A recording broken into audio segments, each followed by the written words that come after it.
गुरदासपुर के कस्बा नौशहरा माजा सिंह में से होकर निकलता अमृतसर पठानकोट नेशनल हाईवे पर पंजाब रोडवेज बस जिसका नंबर PB02 AQ 9464 और ट्रक जिसका नंबर PB 35N 9116 है, आमने सामने टकराने की वजह से हादसा हो गया, जिसमें 25 के करीब बस में सवार यात्री जख्मी हो गए, जिनको अलग अलग अस्पतालों में इलाज के लिए ले जाया गया। बस के जख्मी ड्राइवर और कंडक्टर ने बताया कि बस जम्मू से वाया अमृतसर पट्टी जा रही थी। रास्ते में नौशहरा माजा सिंह में गुजरते नेशनल हाईवे की एक तरफ की सड़क पर काम चल रहा था तो सारी ट्रैफिक दूसरी तरफ से आ जा रही थी। तभी अचानक सामने से आ रहा ट्रक बस से आ टकराया और इस हादसे में तकरीबन 25 के करीब बस यात्री जख्मी हुए हैं।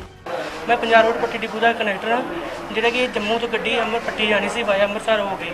ये जो धालीवाल तो माझा सिंह आ रही गड्डी ते रोड एक बंद सी, जिहड़ा कि दूजी साइड ट्रक ड्राइवर आ गए गड्डी में बहुत जबरदस्त एक्सीडेंट होया, जिहड़ा कि 25-30 सवारी गड्डी दे विच है सी। ड्राइवर भी जिहड़ा कि खुद मैं आप नूं भी सट्टां लगियां, जिहड़ा कि बचन की उम्मीद नहीं सी हैगी, जिहड़ा कि हुण सानूं रैफर किया गया वा सिविल हॉस्पिटल बटाले विखे। कल पट्टी तो जम्मू गए ही, जम्मू तो वापस आउंदा पट्टी। ये नौशहरा माजा सिंह के नज़दीक सड़क बन रही थी तो उन्होंने राउंड साइड गड्डियां पाइयां साडियां ते आगे तो टिप्पर आउंदा ही, वो सुत्ता ही तुरया आउंदा ते उन्होंने मैं हारन भी मारे पर आन सीधा मारा। मैं बस चला रहा पंजाब रोड पट्टी। भोपाल सिंह की रिपोर्ट नेशनल बज़ के लिए।